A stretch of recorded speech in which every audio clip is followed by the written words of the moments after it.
ਅਸੀਂ ਇਹ ਬਿੱਲ ਪ੍ਰਧਾਨ ਮੰਤਰੀ ਜੀ ਨੇ ਕੋਈ ਬੈਡ ਅਟੈਂਸ਼ਨ ਨਾਲ ਨਹੀਂ ਲੈ ਕੇ ਆਂਦੇ ਸੀ। ਇਹ ਕਿਸਾਨਾਂ ਦੀ ਆਮਦਨ ਨੂੰ ਵਧਾਉਣ ਵਾਸਤੇ ਬਿੱਲ ਲੈ ਕੇ ਆਂਦੇ ਸੀ, ਪਰ ਅਸੀਂ ਇਸ ਨੂੰ ਕਿਸਾਨਾਂ ਨੂੰ ਇਸ ਬਾਰੇ ਸਮਝਾ ਨਹੀਂ ਪਾਏ। ਕੁਝ ਵਿਰੋਧੀ ਪਾਰਟੀਆਂ ਨੇ ਵੀ ਇਸ ਮੁੱਦੇ ਨੂੰ ਹਾਈਲਾਈਟ ਕੀਤਾ।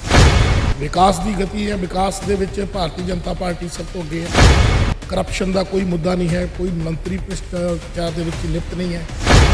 ਮਾਨਯੋਗ ਪ੍ਰਧਾਨ ਮੰਤਰੀ ਨੇ ਜੋ ਵੀ ਫੈਸਲੇ ਲਏ ਹੈ ਉਹ ਵੋਟ ਬੈਂਕ ਤੋਂ ਹਟ ਕੇ ਲਏ। ਜੋ ਬੰਗਾਲ ਦੇ ਵਿੱਚ ਚੋਣਾਂ ਹੋਈਆਂ ਸੀਗੀਆਂ ਉੱਥੇ ਕਿਸਾਨ ਆਗੂ ਪਹੁੰਚੇ ਸੀਗੇ, ਵਿਰੋਧਤਾ ਹੋਈ ਸੀਗੀ ਤੇ ਉਸ ਦੇ ਵਿੱਚ ਕੀ ਹੋਇਆ ਸੀਗਾ? ਪੱਛਮੀ ਬੰਗਾਲ ਦੇ ਵਿੱਚ ਅਸੀਂ ਅੱਗੇ ਨਾਲੋਂ ਵੱਧ ਕੇ ਸੀਟਾਂ ਲਏ। ਕਿਸਾਨ ਅੰਦੋਲਨ ਦੇ ਨਾਲ ਵੋਟ ਬੈਂਕ ਤੇ ਕੋਈ ਅਸਰ ਨਹੀਂ। ਇਹ ਸਿਰਫ ਵਿਰੋਧੀ ਪਾਰਟੀਆਂ ਵੱਲੋਂ ਮੁੱਦਾ ਚੁੱਕਿਆ ਜਾ ਰਿਹਾ ਹੈ। ਹਮ ਕਹਿ ਰਹੇ ਨੇ ਕਿ ਹਜੇ ਵੀ ਅਸੀਂ ਇਸ ਨੂੰ ਨਹੀਂ ਮੰਨਦੇ, ਕਿਉਂਕਿ ਪ੍ਰਧਾਨ ਮੰਤਰੀ ਨੇ ਪਹਿਲਾਂ ਇਹ ਗੱਲ ਕਹੀ ਸੀ ਕਿ 15-15 ਲੱਖ ਖਾਤੇ 'ਚ ਆਉਣਗੇ। ਇਹ ਗੱਲਾਂ ਹੀ ਸੀਗੇ ਤਾਂ, ਪਰ ਗੱਲਾਂ ਦੇ ਵਿੱਚ ਅਸੀਂ ਯਕੀਨ ਨਹੀਂ ਕਰਨਾ। ਵਿਰੋਧ ਹਜੇ ਵੀ ਜਾਰੀ ਰਹੂਗਾ ਬੀਜੇਪੀ ਪਾਰਟੀ ਦਾ। ਸਤਿ ਸ਼੍ਰੀ ਅਕਾਲ, ਔਨ-에ਅਰ ਵੇਖ ਰਹੇ ਹੋ ਤੁਸੀਂ। ਮੈਂ ਹਾਂ ਗੌਤਮ ਕੁਮਾਰ। ਖੇਤੀ ਕਾਨੂੰਨ ਦੇ ਰੱਦ ਹੋਣ ਤੋਂ ਬਾਅਦ ਜਿੱਥੇ ਕਿਸਾਨਾਂ ਦੇ ਵਿੱਚ ਖੁਸ਼ੀ ਦੀ ਲਹਿਰ ਹੈ, ਉੱਥੇ ਹੀ ਹੁਣ ਸਿਆਸੀ ਲੀਡਰਾਂ ਦੇ ਵੀ ਬਿਆਨ ਆਉਣੇ ਸ਼ੁਰੂ ਹੋ ਚੁੱਕੇ ਨੇ। ਅਜਿਹੇ ਦੇ ਵਿੱਚ ਜੋ ਬੀਜੇਪੀ ਲੀਡਰ ਨੇ ਇਹਨਾਂ ਖੇਤੀ ਕਾਨੂੰਨ ਦੇ ਰੱਦ ਹੋਣ ਤੋਂ ਬਾਅਦ ਜੋ ਫੈਸਲਾ ਦੇਸ਼ ਦੇ ਪ੍ਰਧਾਨ ਮੰਤਰੀ ਨੇ ਸੁਣਾਇਆ, ਉਸ ਤੋਂ ਬਾਅਦ ਕਿਸ ਤਰੀਕੇ ਨਾਲ ਵੇਖਦੇ ਨੇ, ਜਾਣਨ ਦੇ ਲਈ ਮੇਰੇ ਨਾਲ ਇਸ ਵੇਲੇ ਵਿਨੋਦ ਕੁਮਾਰ ਬਿੰਟਾ ਨੇ, ਜੋ ਬੀਜੇਪੀ ਪਾਰਟੀ ਤੋਂ ਜ਼ਿਲ੍ਹਾ ਪ੍ਰਧਾਨ ਨੇ। ਗੱਲਬਾਤ ਕਰਦੇ ਉਹਨਾਂ ਦੇ ਨਾਲ। ਬਿੰਟਾ ਜੀ, ਖੇਤੀ ਕਾਨੂੰਨ ਆਖਰ ਰੱਦ ਹੋ ਗਏ ਨੇ, ਕਿੱਦਾਂ ਵੇਖ ਰਹੇ ਹੋ? ਤੁਹਾਡੀ ਪਾਰਟੀ ਕਿੱਦਾਂ ਦੇਖ ਰਹੀ ਹੈ ਸਾਰਾ ਤਮਾਮ ਜਿਹੜਾ ਹੁਣ ਫੈਸਲਾ ਪ੍ਰਧਾਨ ਮੰਤਰੀ ਜੀ ਨੇ ਵਾਪਸ ਲਿਆ? ਦੇਸ਼ ਦੇ ਮਾਨਯੋਗ ਪ੍ਰਧਾਨ ਮੰਤਰੀ ਜੀ ਨੇ ਜੋ ਖੇਤੀ ਕਾਨੂੰਨ ਵਾਪਸ ਲਏ ਨੇ, ਉਹਨਾਂ ਨੇ ਐਲਾਨ ਕੀਤਾ ਹੈ। ਮੈਂ ਆਪਣੀ ਪਾਰਟੀ ਵੱਲੋਂ ਇਸ ਫੈਸਲੇ ਦਾ ਸਵਾਗਤ ਕਰਦਾ ਕਿ ਪ੍ਰਧਾਨ ਮੰਤਰੀ ਜੀ ਨੇ ਬਹੁਤ ਹੀ ਦਰਿਆ ਦਿਲੀ ਦੇ ਨਾਲ ਇਹ ਵੱਡਾ ਫੈਸਲਾ, ਜਿਸ ਦਾ ਵਿਰੋਧ ਲਗਾਤਾਰ 1 ਸਾਲ ਤੋਂ ਹੋ ਰਿਹਾ ਸੀ, ਸੋ ਉਹਨਾਂ ਨੇ ਆਪਣੀ ਪ੍ਰਧਾਨਗੀ ਦੇ ਵਿੱਚ ਪ੍ਰਧਾਨ ਮੰਤਰੀ ਦੇ ਅਹੁਦੇ ਤੇ ਰਹਿ ਕੇ ਵੀ ਪੇਸ਼ੈਂਸ ਰੱਖ ਕੇ ਔਰ ਕਿਸਾਨਾਂ ਦੇ ਜੋ ਮਸਲੇ ਸੀ ਉਹਨਾਂ ਨੂੰ ਹੱਲ ਕਰਨ ਦੇ ਲਈ, ਉਹਨਾਂ ਦੀਆਂ ਭਾਵਨਾਵਾਂ ਨੂੰ ਸਮਝ ਕੇ ਤੇ ਇਹਨਾਂ ਨੂੰ ਇੱਕ ਗੁਰਪੁਰਬ ਤੇ ਵੱਡਾ ਤੋਹਫਾ ਦਿੱਤਾ ਕਿ ਅਸੀਂ ਇਹ ਬਿੱਲ ਪ੍ਰਧਾਨ ਮੰਤਰੀ ਜੀ ਨੇ ਕੋਈ ਬੈਡ ਅਟੈਂਸ਼ਨ ਨਾਲ ਨਹੀਂ ਲੈ ਕੇ ਆਂਦੇ ਸੀ। ਇਹ ਕਿਸਾਨਾਂ ਦੀ ਆਮਦਨ ਨੂੰ ਵਧਾਉਣ ਵਾਸਤੇ ਬਿੱਲ ਲੈ ਕੇ ਆਂਦੇ ਸੀ, ਪਰ ਅਸੀਂ ਇਸ ਨੂੰ ਕਿਸਾਨਾਂ ਨੂੰ ਇਸ ਬਾਰੇ ਸਮਝਾ ਨਹੀਂ ਪਾਏ। ਇਸ ਕਰਕੇ ਇਹ ਸਾਡਾ ਡਿਫਰੈਂਸ ਰਿਹਾ ਔਰ ਕੁਝ ਵਿਰੋਧੀ ਪਾਰਟੀਆਂ ਨੇ ਵੀ ਇਸ ਮੁੱਦੇ ਨੂੰ ਹਾਈਲਾਈਟ ਕੀਤਾ, ਕਿਉਂਕਿ ਹੋਰ ਕੋਈ ਮੁੱਦਾ ਕਿਸੇ ਪਾਰਟੀ ਵਿਰੋਧੀ ਪਾਰਟੀ ਕੋਲੇ ਨਹੀਂ ਸੀ। ਵਿਕਾਸ ਦੀ ਗਤੀ ਹੈ, ਵਿਕਾਸ ਦੇ ਵਿੱਚ ਭਾਰਤੀ ਜਨਤਾ ਪਾਰਟੀ ਸਭ ਤੋਂ ਅੱਗੇ ਹੈ। ਔਰ ਜੇ ਆਪਾਂ ਕਹਿ ਦਈਏ ਵੀ ਜਿਹੜੀਆਂ ਸਕੀਮਾਂ ਯੋਜਨਾਵਾਂ ਪ੍ਰਧਾਨ ਮੰਤਰੀ ਜੀ ਦਿਨ ਰਾਤ ਵਰਕ ਕਰ ਰਹੇ ਆ, ਉਹ ਸਾਰਾ ਦੇਸ਼ ਜਾਣਦਾ। ਕਰਪਸ਼ਨ ਦਾ ਕੋਈ ਮੁੱਦਾ ਨਹੀਂ ਹੈ, ਕੋਈ ਮੰਤਰੀ ਭ੍ਰਿਸ਼ਟਾਚਾਰ ਦੇ ਵਿੱਚ ਲਿਪਤ ਨਹੀਂ ਹੈ। ਔਰ ਦਿਨ ਰਾਤ ਕੰਮ ਕਰਨ ਵਾਲੇ ਪ੍ਰਧਾਨ ਮੰਤਰੀ ਜੀ, ਜਿਨ੍ਹਾਂ ਨੇ ਕਿਸਾਨਾਂ ਦਾ ਦਿਲ ਜਿੱਤਿਆ, ਬੜੀ ਹੀ ਵੱਡੀ ਦਲੇਰੀ ਨਾਲ ਹਿਰਦਿਆ ਦਿਲੀ ਦਿਖਾਈ। ਦਲੇਰੀ ਜਿਹੜੀ ਦਿਖਾਈ ਹੈਗੀ, ਜ਼ਿਆਦਾ ਸਮਾਂ ਨਹੀਂ ਲਗਾਤਾ, 1 ਸਾਲ ਬੀਤ ਗਿਆ। ਬਰੂਹਾਂ ਤੇ ਬੈਠਿਆਂ ਨੂੰ ਕਿੰਨੀਆਂ ਸ਼ਹਾਦਤਾਂ ਹੋ ਗਈਆਂ ਹੈਗੀ। ਇਹ ਸਾਰਾ ਕੁਝ ਦੇਖਣ ਤੋਂ ਬਾਅਦ 1 ਸਾਲ ਬੜਾ ਟਾਈਮ ਲਗਾਤਾ, ਇਹਦਾ ਕਾਰਨ ਕੀ ਸਮਝਦੇ ਹੋ? ਦੇਖੋ, ਜਿਹੜਾ ਸਮਾਂ ਇਹ ਜ਼ਿਆਦਾ ਲੰਘਿਆ, ਇਹਦੇ ਵਿੱਚ ਕਿਸਾਨ ਭਰਾ ਵੀ ਸਮਝਣ ਤੋਂ ਪਰੇ ਸੀ, ਕਿਉਂਕਿ ਕਦੇ ਵੀ ਕੇਂਦਰ ਦੀ ਸਰਕਾਰ ਵੱਲੋਂ ਇਹਨਾਂ ਬਿੱਲਾਂ ਤੇ ਇੱਕ ਤਰਫਾ ਗੱਲ ਨਹੀਂ ਸੀ। ਸੋ ਬਾਰ-ਬਾਰ ਉਹਨਾਂ ਨੂੰ ਬੁਲਾਇਆ ਜਾਂਦਾ ਸੀ ਵੀ ਆਪਾਂ ਇੱਕ ਮੰਚ ਤੇ ਬੈਠ ਕੇ ਵੀ ਤੁਸੀਂ ਆਓ, ਸਾਡੇ ਕੋਲੇ ਦਿੱਲੀ ਦੇ ਵਿੱਚ ਬੈਠੋ, ਤੁਹਾਡੇ ਸੰਗਠਨ ਦੇ ਜਿੰਨੇ ਵੀ ਅਹੁਦੇਦਾਰ ਹੈ ਉਹ ਸਾਡੇ ਨਾਲ ਬੈਠਣ, ਇੱਕ ਵਾਰ ਡਿਸਕਸ਼ਨ ਕਰੋ, ਅਸੀਂ ਇਸ ਦੇ ਵਿੱਚ ਅਮੈਂਡਮੈਂਟ ਕਰਨ ਨੂੰ ਤਿਆਰ ਹਾਂ। ਕਿਉਂਕਿ ਬਾਕੀ ਦੇਸ਼ਾਂ ਦੇ ਵਿੱਚ ਵੀ ਕ੍ਰਿਸ਼ੀ ਕਾਨੂੰਨ ਬਣੇ ਹੋਏ ਆ ਔਰ ਪ੍ਰਧਾਨ ਮੰਤਰੀ ਨੇ ਹਮੇਸ਼ਾ ਹੀ ਕਿਸਾਨਾਂ ਦੇ ਹਿੱਤਾਂ ਵਿੱਚ ਕੰਮ ਕੀਤਾ ਔਰ ਕੰਮ ਕਰਦੇ ਰਹਿਣਗੇ। 11 ਮੀਟਿੰਗਾਂ ਹੋਈਆਂ ਸੀਗੀਆਂ, ਪਰ ਮੀਟਿੰਗਾਂ ਜਿਹੜੀਆਂ ਸੀਗੀਆਂ ਉਹ ਬੇਸਿੱਟਾ ਰਹੀਆਂ। ਕਿਸਾਨਾਂ ਦੀ ਇੱਕੋ ਇੱਕ ਮੰਗ ਸੀਗੀ ਕਿ ਇਹ ਰੱਦ ਕੀਤੇ ਜਾਣ। ਆਖਿਰਕਾਰ 1 ਸਾਲ ਬਾਅਦ ਇਹ ਫੈਸਲਾ ਲਿਆ ਗਿਆ। ਕੀ ਲੱਗਦਾ ਸੀਗਾ ਕਿ ਚੋਣਾਂ ਨੇੜੇ ਨੇ, ਜਿਮਨੀ ਚੋਣਾਂ ਦੇ ਵਿੱਚ ਵੀ ਜਿਹੜਾ ਬੀਜੇਪੀ ਨੂੰ ਇਸ ਦਾ ਰਿਜ਼ਲਟ ਵੇਖਣ ਨੂੰ ਮਿਲਿਆ? ਦੇਖੋ, ਚੋਣਾਂ ਦਾ ਇਸ ਨਾਲ ਕੋਈ ਸੰਬੰਧ ਨਹੀਂ ਹੈ। ਭਾਰਤੀ ਜਨਤਾ ਪਾਰਟੀ ਨੇ, ਮਾਨਯੋਗ ਪ੍ਰਧਾਨ ਮੰਤਰੀ ਨੇ ਜੋ ਵੀ ਫੈਸਲੇ ਲਏ ਹੈ ਉਹ ਵੋਟ ਬੈਂਕ ਤੋਂ ਹਟ ਕੇ ਲਏ ਹੈ। ਚਾਹੇ ਉਹ ਕੋਈ ਵੀ ਫੈਸਲਾ ਸੀ, GST ਦਾ ਵੀ ਵਿਰੋਧ ਹੋਇਆ ਸੀ, ਜਿਹੜਾ ਆਪਣਾ ਨੋਟਬੰਦੀ ਦਾ ਵੀ ਵਿਰੋਧ ਹੋਇਆ ਸੀ, ਪਰ ਅਸੀਂ ਉਦੋਂ ਵੱਧ ਸਟੇਟਾਂ ਦੇ ਵਿੱਚ ਵੱਧ ਕੇ ਸਰਕਾਰਾਂ ਸਾਡੀਆਂ ਆਈਆਂ। ਤੁਸੀਂ ਅੱਜ ਵੀ ਦੇਖ ਲਓ, ਗੋਆ ਦੇ ਵਿੱਚ ਵੀ ਸਾਡੀ ਸਰਕਾਰ ਹੈ ਔਰ ਜਿੱਥੇ ਵੀ ਸਾਡੀ ਕੋਈ ਸੀਟ ਨਹੀਂ ਸੀ ਉੱਥੇ ਵੀ ਸਾਡੀਆਂ ਸਰਕਾਰਾਂ ਆਈਆਂ। ਇਸ ਕਾਨੂੰਨ ਜਿਹੜੇ 1 ਸਾਲ ਤੋਂ ਵਿਰੋਧ ਹੋ ਰਿਹਾ, ਕਿਸਾਨਾਂ ਨੇ ਵਿਰੋਧ ਨਹੀਂ ਕੀਤਾਗਾ, ਪਰ ਲੇਕਿਨ ਜੋ ਬੰਗਾਲ ਦੇ ਵਿੱਚ ਚੋਣਾਂ ਹੋਈਆਂ ਸੀਗੀਆਂ ਉੱਥੇ ਕਿਸਾਨ ਆਗੂ ਪਹੁੰਚੇ ਸੀਗੇ, ਵਿਰੋਧਤਾ ਹੋਈ ਸੀਗੀ ਤੇ ਉਸ ਦੇ ਵਿੱਚ ਕੀ ਹੋਇਆ ਸੀਗਾ? ਫਿਰ ਮਮਤਾ ਬੈਨਰਜੀ ਨੇ ਸਰਕਾਰ ਬਣਾਈ। ਪੱਛਮੀ ਬੰਗਾਲ ਦੇ ਵਿੱਚ ਕਿਸਾਨਾਂ ਦਾ ਵਿਰੋਧ ਨੇ ਇਸ ਵੋਟ ਬੈਂਕ ਨੂੰ ਕੋਈ ਢਾਹ ਨਹੀਂ ਲਾਈ। ਉੱਥੇ ਜਨਤਾ ਨੇ ਜਿਹੜਾ ਵੀ ਆਪਣਾ ਮਤ ਦਿੱਤਾ ਹੈ, ਉਹ ਮਮਤਾ ਬੈਨਰਜੀ ਦੇ ਹੱਕ ਵਿੱਚ ਦਿੱਤਾ ਹੈ ਔਰ ਉਹ ਪਹਿਲਾਂ ਵੀ ਉੱਥੋਂ ਦੇ ਚੀਫ ਮਿਨਿਸਟਰ ਸੀਗੇ।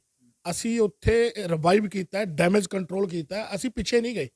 ਪੱਛਮੀ ਬੰਗਾਲ ਦੇ ਵਿੱਚ ਅਸੀਂ ਅੱਗੇ ਨਾਲੋਂ ਵੱਧ ਕੇ ਸੀਟਾਂ ਲੈ ਕੇ ਗਏ ਔਰ ਇਸ ਕਿਸਾਨ ਅੰਦੋਲਨ ਦੇ ਨਾਲ ਵੋਟ ਬੈਂਕ ਤੇ ਕੋਈ ਅਸਰ ਨਹੀਂ। ਇਹ ਸਿਰਫ ਵਿਰੋਧੀ ਪਾਰਟੀਆਂ ਵੱਲੋਂ ਮੁੱਦਾ ਚੁੱਕਿਆ ਜਾ ਰਿਹਾ ਹੈ। ਅੱਜ ਮੈਂ ਕਹਿਣਾ ਕਿ ਦੇਸ਼ ਨੂੰ ਇਕਜੁੱਟ ਹੋ ਕੇ ਕਹਿਣਾ ਚਾਹੀਦਾ ਕਿ ਪ੍ਰਧਾਨ ਮੰਤਰੀ ਜੀ ਦਾ ਇਹ ਫੈਸਲਾ ਬਹੁਤ ਵਧੀਆ ਹੈ ਔਰ ਉਹਨਾਂ ਨੇ ਆਪਣੇ ਪੰਜਾਬ ਨੂੰ ਬਚਾਉਣ ਲਈ ਵੀ ਜਿਸ ਤਰ੍ਹਾਂ ਦੇ ਹਾਲਾਤ ਇੱਥੇ ਸਾਡੀ ਕਾਂਗਰਸ ਪਾਰਟੀ ਦੀ ਸਰਕਾਰ ਨੇ ਕਰਤਾ ਸੀ, ਲੈਂਡ ਆਰਡਰ ਬਿਲਕੁਲ ਫੇਲ ਹੋ ਚੁੱਕਿਆ ਸੀ ਔਰ ਸਾਡੇ ਨਿਰਦੋਸ਼ ਭਾਜਪਾ ਨੇਤਾਵਾਂ ਦਾ ਵੱਖ-ਵੱਖ ਥਾਵਾਂ ਤੇ ਵਿਰੋਧ, ਵੱਖ-ਵੱਖ ਥਾਵਾਂ ਤੇ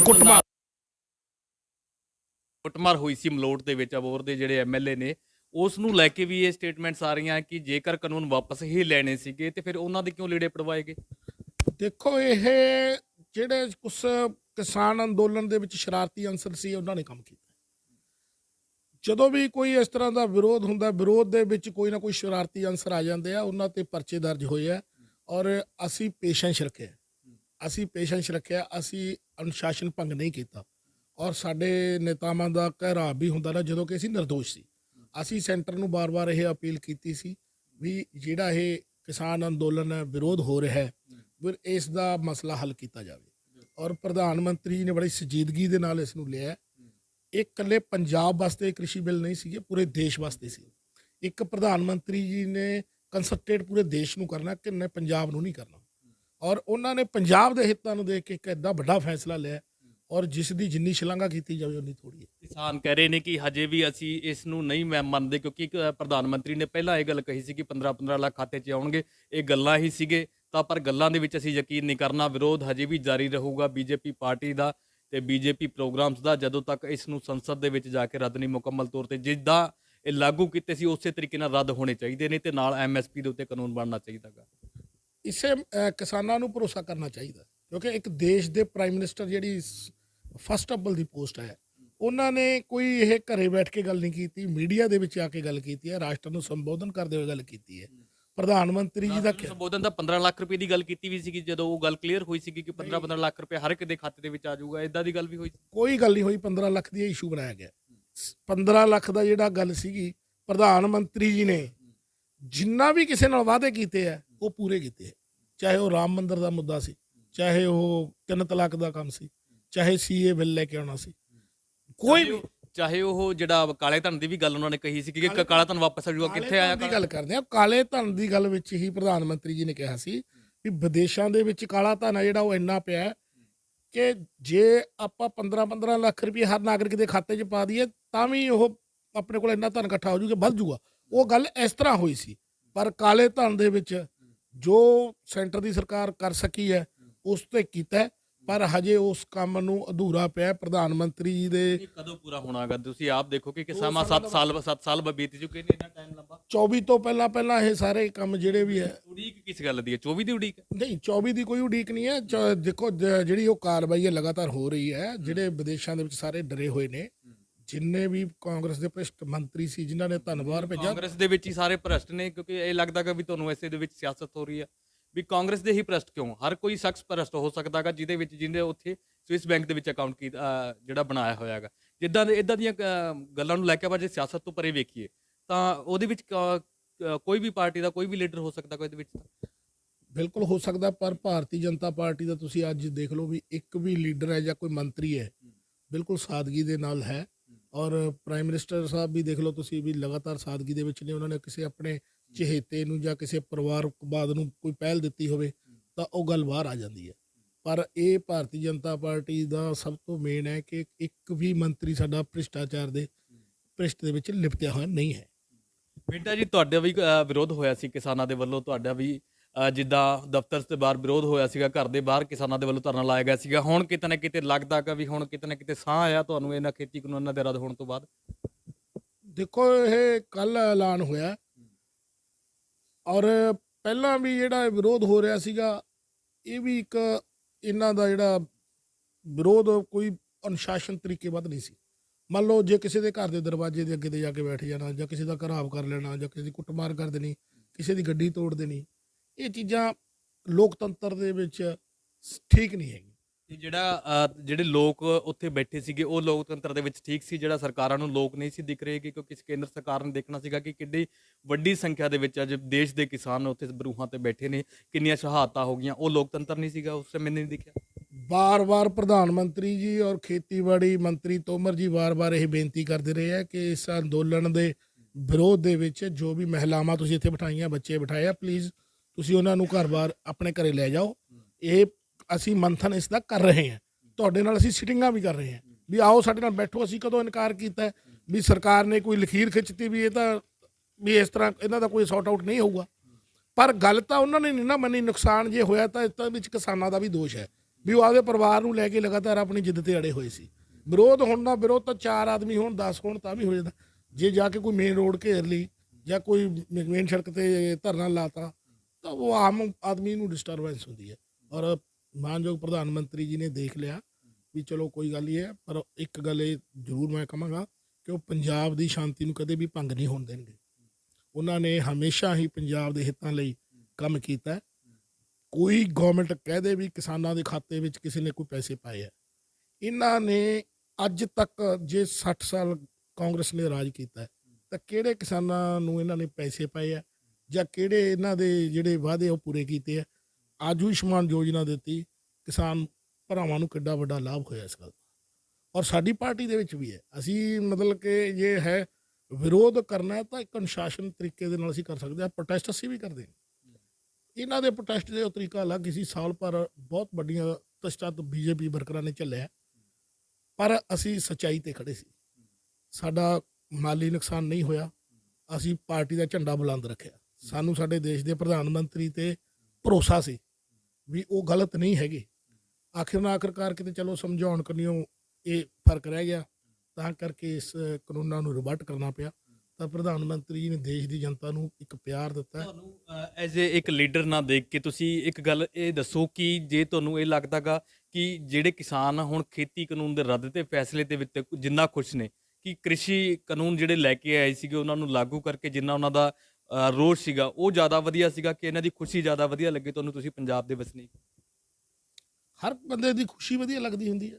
ਫਿਰ ਇਸ ਦੇ ਵਿੱਚ ਕਿਉਂ ਨਹੀਂ ਤੁਸੀਂ ਆਪਣਾ ਸ਼ਿਰਕਤ ਕੀਤੀ ਕਿ ਇਸ ਦੇ ਵਿੱਚ ਤੁਸੀਂ ਵੀ ਸ਼ਿਰਕਤ ਹੋਣਾ ਸੀਗਾ, ਖੁਸ਼ੀ ਸਾਂਝੀ ਕਰਨੀ ਸੀਗੀ ਸਭ ਦੇ ਨਾਲ ਇਸ ਖੇਤੀ ਕਾਨੂੰਨ ਦੇ ਰੱਦ ਹੋਣ ਤੋਂ ਬਾਅਦ ਵੀ, ਤੇ ਕ੍ਰਿਸ਼ੀ ਕਾਨੂੰਨ ਨੂੰ ਜਦੋਂ ਲਾਗੂ ਕੀਤਾ ਸੀ ਉਸ ਦੇ ਨਾਲ ਸਹਿਯੋਗ ਦੇਣ ਦੀ? ਅਸੀਂ ਕੋਸ਼ਿਸ਼ ਕੀਤੀ ਸੀ ਵੀ ਅਸੀਂ ਵੀ ਇਹਨਾਂ ਦਾ ਮੂੰਹ ਮਿੱਠਾ ਕਰਾ ਕੇ ਆਈਏ। ਔਰ ਅਸੀਂ ਥਾਂ ਤੇ ਇਹੀ ਵੀ ਬਿਆਨ ਦੇ ਵਿੱਚ ਵੀ ਇਹੀ ਲਿਖਿਆ ਵੀ ਸਵਾਗਤ ਕੀਤਾ ਪ੍ਰਧਾਨ ਮੰਤਰੀ ਦਾ, ਕਿਸਾਨ ਭਰਾਵਾਂ ਨੂੰ ਮੁਬਾਰਕਬਾਦ ਵੀ ਦਿੱਤੀ ਹੈ। ਪਰ ਉਹਨਾਂ ਦੇ ਜਿਹੜੇ ਕਿਸਾਨ ਨੇਤਾਵਾਂ ਵੱਲੋਂ ਹਜੇ ਵਰਜਨ ਆ ਰਹੇ ਨੇ ਜੀ, ਅਸੀਂ ਹਜੇ ਧਰਨੇ ਨਹੀਂ ਚੁੱਕਾਂਗੇ ਜੀ, ਤੇ ਇਸ ਤਰ੍ਹਾਂ ਦੀਆਂ ਜਦੋਂ ਗੱਲਾਂ ਬਾਤਾਂ ਆਉਂਦੀਆਂ ਤਾਂ ਇਹ ਇਸ ਦੇ ਨਾਲ ਮਤਲਬ ਕਿ ਦੂਰੀ ਹੈ। ਕਿਉਂਕਿ ਅਸੀਂ ਜਾਵਾਂਗੇ ਉਹ ਸਾਨੂੰ ਫਿਰ ਵਿਰੋਧ ਦਾ ਸ਼ਿਕਾਰ ਕਰਨਾ ਸਾਨੂੰ ਬਣਾਉਣਗੇ, ਉਸ ਦਾ ਗੱਲ ਦਾ ਕੋਈ ਫਾਇਦਾ ਨਹੀਂ ਹੋਣਾ। ਅਸੀਂ ਆਪਣੀ ਖੁਸ਼ੀ ਅਸੀਂ ਆਪਣੇ ਮੀਡੀਆ ਦੇ ਵਿੱਚ ਜਾ ਕੇ ਜ਼ਾਹਿਰ ਕਰਤੀ ਹੈ। ਅਸੀਂ ਪ੍ਰੈਸ ਮੀਡੀਆ ਦੇ ਵਿੱਚ ਕੀਤੀ ਹੈ, ਇਲੈਕਟ੍ਰੋਨਿਕ ਮੀਡੀਆ ਦੇ ਵਿੱਚ ਜਾ ਕੇ ਕੀਤੀ। ਬਿਹਾਰ ਦੇ ਖੇਤੀਬਾੜੀ ਮੰਤਰੀ ਦੀ ਸਟੇਟਮੈਂਟ ਆਉਂਦੀ ਹੈ ਕਿ ਇਹਨਾਂ ਖੇਤੀਬਾੜੀ ਕਾਨੂੰਨਾਂ ਨੂੰ ਲੈ ਕੇ ਦੁਬਾਰਾ ਫਿਰ ਤੋਂ ਪੁਨਰ ਜਨਮ ਹੋਊਗਾ। ਕੀ ਲੱਗਦਾਗਾ ਇਸ ਚੀਜ਼ ਨੂੰ ਲੈ ਕੇ ਕਿ ਜਦੋਂ ਕਿਸਾਨਾਂ ਨੇ ਆਪਣਾ ਮੋਰਚਾ ਖਤਮ ਕਰਤਾ, ਜਦੋਂ ਰੱਦ ਹੋ ਗਏ ਮੁਕੰਮਲ ਤੌਰ ਤੇ, ਦੁਬਾਰਾ ਫਿਰ ਤੋਂ ਇਸ ਨੂੰ ਲੈ ਕੇ ਗੱਲ ਚੱਲ ਸਕਦੀ ਹੈ ਕਿ ਬੀਜੇਪੀ ਪਾਰਟੀ ਦੀ ਇੱਕ ਜੇਜੇਡੀ ਪਾਰਟੀ ਹੈ ਜਿਹੜੀ ਹੈਗੀ ਉੱਥੋਂ ਦੀ ਨਾਲ ਗਠਬੰਧਨ ਆ ਪਾਰਟੀ ਦਾ, ਤੁਹਾਡੇ ਉੱਥੋਂ ਆਗੂ ਲੀਡਰ ਕਹਿ ਰਹੇ ਨੇ ਬਿਹਾਰ ਦੇ ਖੇਤੀਬਾੜੀ ਮੰਤਰੀ ਦਾ ਇਹ ਬਿਆਨ ਆਉਂਦਾਗਾ, ਕੀ ਲੱਗਦਾਗਾ ਤੁਹਾਨੂੰ? ਜੇ ਖੇਤੀ ਕਾਨੂੰਨ ਬਣਨਗੇ, ਕੋਈ ਵੀ ਦੇਸ਼ ਦੇ ਵਿੱਚ ਕਾਨੂੰਨ ਬਣਦਾ ਹੈ ਤਾਂ ਉਸ ਨੂੰ ਅਸੀਂ ਇਹ ਕਹਿੰਦੇ ਵੀ ਕੰਸੀਡਰ ਕਰਕੇ ਬਣ ਜਾਂਦੇ ਤਾਂ ਫਿਰ ਸ਼ਾਇਦ ਵਿਰੋਧ ਨਾ ਹੁੰਦਾ। ਕਿਤੇ ਨਾ ਕਿਤੇ ਇਹ ਗੈਪ ਰਿਹਾ ਵੀ ਜੇ ਹੁਣ ਇਹ ਬਿੱਲ ਲੈ ਕੇ ਆਉਣੇ ਪਏ ਤਾਂ ਸਰਵ ਪਾਰਟੀਆਂ ਦਾ ਸਾਥ ਚਾਹੀਦਾ ਇਹਦੇ ਵਿੱਚ, ਕਿਉਂਕਿ ਇਹ ਕਿਸਾਨ ਹਿੱਤਾਂ ਲਈ ਬਿੱਲ ਸੀਗੇ। ਸਰਕਾਰ ਨੂੰ ਇਸ ਦਾ ਕੋਈ ਲਾਭ ਨਹੀਂ ਸੀ। ਵਾਰ-ਵਾਰ ਪ੍ਰਧਾਨ ਮੰਤਰੀ ਇਹੀ ਕਹਿ ਰਹੇ ਸੀ ਕਿ ਮੈਂ ਕਿਸਾਨਾਂ ਦੀ ਆਮਦਨ ਨੂੰ ਦੁੱਗਣਾ ਕਰਨਾ ਚਾਹੁੰਦਾ। ਜੇ ਕੋਈ ਨਿਵੇਸ਼ਕ ਇੱਥੇ ਆਉਣਗੇ, ਵੱਡੀਆਂ ਕੰਪਨੀਆਂ ਆਉਣਗੀਆਂ, ਹਰ ਤਰ੍ਹਾਂ ਦੀ ਫਸਲ ਇੱਥੇ ਉਪਜਾਊ ਹੋਊਗੀ ਤੇ ਸਾਡੇ ਆਰਗੈਨਿਕ ਸਬਜ਼ੀਆਂ ਉਤਪਾਦਨ ਹੋਊਗਾ ਤਾਂ ਮੰਡੀ ਦੇ ਵਿੱਚ ਉਹਦਾ ਕਿਸਾਨ ਨੂੰ ਉਸ ਦੀ ਫਸਲ ਦਾ ਅੱਛਾ ਭਾਅ ਮਿਲੂਗਾ। ਹੁਣ ਕੱਲੀ ਰਹਿ ਗਈ ਕੱਲੀ ਝੋਨੇ ਤੇ ਕਣਕ ਦੀ ਬਿਜਾਈ। ਹਰ ਸਾਲ ਇਸ ਤਰ੍ਹਾਂ ਹੀ ਹੁੰਦਾ ਹੈ ਕਿਉਂਕਿ ਅਨਾਜ ਪਿਆ ਵੀ ਸੜ ਜਾਂਦਾ ਹੈ ਔਰ ਝੋਨਾ ਜਿਹੜਾ ਉਸ ਦੇ ਲਈ ਪਾਣੀ ਦੀ ਜਿਹੜੀ ਅਸੀਂ ਪਾਣੀ ਦਿਨੋਂ ਦਿਨ ਨੀਚੇ ਜਾ ਰਹੇ ਹਾਂ, ਕਿਸਾਨ ਨੂੰ ਇਹਨਾਂ ਦੀਆਂ ਜ਼ਮੀਨਾਂ ਦਾ ਨੁਕਸਾਨ ਨਾ ਹੋਵੇ ਇਸ ਕਰਕੇ ਸਾਰਾ ਉਪਰਾਲਾ ਕੀਤਾ ਸੀ। ਪਰ ਜਿਹੜਾ ਇਹ ਸਮਝ ਤੋਂ ਪਰੇ ਹੋ ਗਈ ਗੱਲ, ਉਸ ਕਰਕੇ ਰਿਵਰਟ ਕਰਨਾ ਪਿਆ। ਜੇ ਦੁਬਾਰੇ ਖੇਤੀ ਬਿੱਲ ਆਉਣਗੇ ਤਾਂ ਪ੍ਰਧਾਨ ਮੰਤਰੀ ਮੈਂ ਕਹਿੰਦਾ ਵੀ ਕਦੇ ਇਸ ਤਰ੍ਹਾਂ ਨਹੀਂ ਲੈ ਕੇ ਆਉਣਗੇ, ਕਿਉਂਕਿ ਉਹਨਾਂ ਨੇ ਜੇ ਕਿਸਾਨਾਂ ਨੂੰ ਭਰੋਸੇ 'ਚ ਲੈ ਕੇ ਆਉਣਗੇ, ਲੈ ਕੇ ਜੇ ਅਗਰ ਕੋਈ ਕਾਰਵਾਈ ਬਿੱਲਾਂ ਤੇ ਹੁੰਦੀ ਹੈ ਤਾਂ ਸਰਬਸੰਮਤੀ ਨਾਲ ਹੋਊ। ਅੱਛਾ, 2022 ਦੇ ਇਲੈਕਸ਼ਨ ਨੇੜੇ ਨੇ, ਬੀਜੇਪੀ ਪਾਰਟੀ ਲੱਗਦਾਗਾ ਕਿ ਹੁਣ ਦੁਬਾਰਾ ਫੇਰ ਮੁੜ ਤੋਂ ਆਪਣੀ ਛਵੀ ਬਣਾ ਪਾਏਗੀ ਪਿੰਡਾਂ ਦੇ ਵਿੱਚ ਜਾਂ ਆਪਣੇ ਆਪਣੇ ਹਲਕਿਆਂ ਦੇ ਵਿੱਚ? ਹਾਂ ਬਿਲਕੁਲ, ਅਸੀਂ 2022 ਦਾ ਇਲੈਕਸ਼ਨ ਦੇ ਵਿੱਚ 117 ਦੀਆਂ 17 ਵਿਧਾਨ ਸਭਾ ਸੀਟਾਂ ਲੜਾਂਗੇ। ਸਾਡੇ ਮਾਨਯੋਗ ਪ੍ਰਧਾਨ ਅਸ਼ਵਨੀ ਸ਼ਰਮਾ ਜੀ ਨੇ ਵੀ ਕਿਹਾ ਹੀ ਇਹ ਗੱਲ। ਇਹ ਸਾਡੇ ਸੈਂਟਰ ਦੇ ਜਿਹੜੇ ਵਜ਼ੀਰ ਹੈ ਉਹ ਵੀ ਸ਼ਿਰਕਤ ਕਰਦੇ ਨੇ, ਡਿਊਟੀ ਲੱਗੀ ਹੈ ਮਾਨਯੋਗ ਗਜਿੰਦਰ ਸ਼ੇਖਾਵਤ ਜੀ ਦੀ, ਜੋ ਚੋਣ ਪ੍ਰਭਾਰੀ ਨੇ, ਉਹਨਾਂ ਨੇ ਵੀ ਕਿਹਾ। ਔਰ ਅਸੀਂ ਸ਼ੇਖਾਵਤ ਜੀ ਨੂੰ ਉਮੀਦਵਾਰ ਮਿਲ ਜਾਣਗੇ ਸੌਖੇ ਇਸ ਵਾਰ, ਕਿਉਂਕਿ ਬੀਜੇਪੀ ਪਾਰਟੀ ਗਠਬੰਧਨ ਤੋਂ ਅਲੱਗ ਹੋਈ ਹੈਗੀ ਅਕਾਲੀ ਦਲ ਪਾਰਟੀ ਤੋਂ। ਦੁਬਾਰਾ ਨਵੇਂ ਕੈਂਡੀਡੇਟਸ ਹਰ ਹਲਕੇ ਦੇ ਵਿੱਚ ਅਨਾਉਂਸ ਕਰਨੇ ਬੜੇ ਔਖੇ ਹੁੰਦੇ ਨੇ। ਭਾਰਤੀ ਜਨਤਾ ਪਾਰਟੀ ਦਾ ਵਰਕਰ ਜਦੋਂ 1 ਸਾਲ ਦੇ ਵਿਰੋਧ ਦੇ ਵਿੱਚ ਖੜਾ ਰਿਹਾ ਪਾਰਟੀ ਦਾ ਝੰਡਾ ਲੈ ਕੇ, ਤਾਂ ਉਹ ਇਸ ਗੱਲ ਤੇ ਹੀ ਖੜਾ ਕਿ ਉਹਨੂੰ ਸਾਡੀ ਪਾਰਟੀ ਤੇ ਮਾਣ ਹੈ। ਇੱਕ ਹਲਕੇ ਦੇ ਵਿੱਚ 6 ਕੈਂਡੀਡੇਟ ਹੈ। ਤੁਸੀਂ ਕਹਿੰਦੇ ਵੀ ਪਾਰਟੀ ਦੇ ਉਮੀਦਵਾਰ ਲੱਭਣੇ ਪੈਣਗੇ, 6 ਕੈਂਡੀਡੇਟ ਹੈ, ਵੀ ਹਰ ਇੱਕ ਅੱਗੇ ਤੋਂ ਅੱਗੇ ਹੈ। ਪਰ ਇਹ ਫੈਸਲਾ ਕੇਂਦਰ ਨੇ ਕਰਨਾ ਕਿਸ ਨੂੰ ਟਿਕਟ ਮਿਲਣੀ ਹੈ, ਕਿਸ ਨੂੰ। ਕਦੋਂ ਤੱਕ ਅਨਾਉਂਸ? ਇਸ ਦੀ ਪ੍ਰਕਿਰਿਆ ਬਸ ਅਸੀਂ ਪਹਿਲਾਂ ਬੂਥ ਦੀਆਂ ਕਮੇਟੀਆਂ ਬਣਾ ਰਹੇ ਹਾਂ, ਸ਼ਕਤੀ ਕੇਂਦਰ ਲਾ ਰਹੇ ਹਾਂ, ਔਰ ਉਸ ਤੋਂ ਬਾਅਦ ਪੰਨਾ ਪ੍ਰਮੁੱਖ ਲੱਗਣੇ। ਉਸ ਤੋਂ ਬਾਅਦ ਇੱਕ ਬੋਰਡ ਬੈਠੇਗਾ। ਮਤਲਬ ਸਾਡੀ ਪਾਰਟੀ ਨੇ ਕਹਿ ਦਿੱਤਾ ਵੀ ਜਿਹੜਾ ਵੀ ਕੋਈ ਇਲੈਕਸ਼ਨ ਲੜਨ ਦਾ ਚਾਹਵਾਨ ਹੈ ਉਹ ਆ ਜਾਏ ਮੈਦਾਨ ਦੇ ਵਿੱਚ, ਸਾਨੂੰ ਕੋਈ ਉਹ ਨਹੀਂ ਹੈ। ਕਦੋਂ ਤੱਕ? ਟਿਕਟ ਮਿਲਣੀ ਤਾਂ ਉਹਦੇ ਮੁਕੱਦਰ ਦੀ ਗੱਲ ਕਦੋਂ ਹੈ। ਤੱਕ? 1 ਮਹੀਨੇ ਤੋਂ ਬਾਅਦ ਇਹ ਫੈਸਲੇ ਹੋ ਜਾਣ। ਸੋ ਬਹੁਤ ਬਹੁਤ ਧੰਨਵਾਦ। ਇਹਨੇ ਬਠਿੰਡਾ ਜ਼ਿਲ੍ਹੇ ਦੇ ਪ੍ਰਧਾਨ ਵਿਨੋਦ ਕੁਮਾਰ ਬਿੰਟਾ ਬੀਜੇਪੀ ਪਾਰਟੀ ਤੋਂ, ਜਿਨ੍ਹਾਂ ਨੇ ਤਮਾਮ ਗੱਲਾਂ ਬਾਤਾਂ ਕੀਤੀਆਂ ਨੇ ਇਸ ਖੇਤੀ ਕਾਨੂੰਨ ਦੇ ਰੱਦ ਹੋਣ ਦੇ ਫੈਸਲੇ ਨੂੰ ਲੈ ਕੇ, ਜੋ ਦੇਸ਼ ਦੇ ਪ੍ਰਧਾਨ ਮੰਤਰੀ ਨੇ ਦਿੱਤਾ। ਇਸ ਨੂੰ ਲੈ ਕੇ ਤਮਾਮ ਬੀਜੇਪੀ ਪਾਰਟੀਆਂ ਦੇ ਜਿੰਨੇ ਵੀ ਆਗੂ ਨੇ ਉਹਨਾਂ ਦੀ ਸਟੇਟਮੈਂਟਸ ਆ ਰਹੀਆਂ ਨੇ, ਤੇ ਇਹ ਸਟੇਟਮੈਂਟਸ ਜੋ ਵਿਨੋਦ ਕੁਮਾਰ ਬਿੰਟਾ ਨੇ ਦਿੱਤੀ ਹੈ ਤਾਂ ਉਸ ਨੂੰ ਲੈ ਕੇ ਇਹਨਾਂ ਨੇ ਦੱਸਿਆ ਕਿ ਜੋ ਇਹ ਖੇਤੀ ਕਾਨੂੰਨ ਰੱਦ ਹੋਏ ਨੇ ਉਹਨਾਂ ਨੂੰ ਲੈ ਕੇ ਉਹਨਾਂ ਨੇ ਇਹ ਆਵਾਜ਼ ਕਿਸਾਨਾਂ ਦੀ ਪ੍ਰਧਾਨ ਮੰਤਰੀ ਤੱਕ ਪਹੁੰਚਾਉਣ ਦੇ ਲਈ ਕੋਸ਼ਿਸ਼ ਜ਼ਰੂਰ ਕੀਤੀ ਸੀਗੀ। ਪਰ ਅੱਜ ਖੁਸ਼ੀ ਹੈ ਕਿ ਅੱਜ ਕਿਸਾਨਾਂ ਦੀ ਖੁਸ਼ੀ ਵਾਪਸ ਲੌਟੀ ਹੈ। ਪਰ ਜੇਕਰ ਸ਼ਹਾਦਤਾਂ ਹੋਈਆਂ ਨੇ, ਜੋ ਕੋਈ ਨੁਕਸਾਨ ਹੋਇਆ, ਤਾਂ ਉਸ ਦੇ ਲਈ ਸਿਰਫ ਬੀਜੇਪੀ ਪਾਰਟੀ ਨਹੀਂ, ਕਿਸਾਨ ਵੀ ਉਨੇ ਹੀ ਜ਼ਿੰਮੇਵਾਰ ਨੇ। ਸਹਿਯੋਗੀ ਗੌਰਵ ਦੇ ਨਾਲ ਗੌਤਮ ਕੁਮਾਰ, ਤੁਸੀਂ ਵੇਖ ਰਹੇ ਹੋ ਔਨ 에ਅਰ।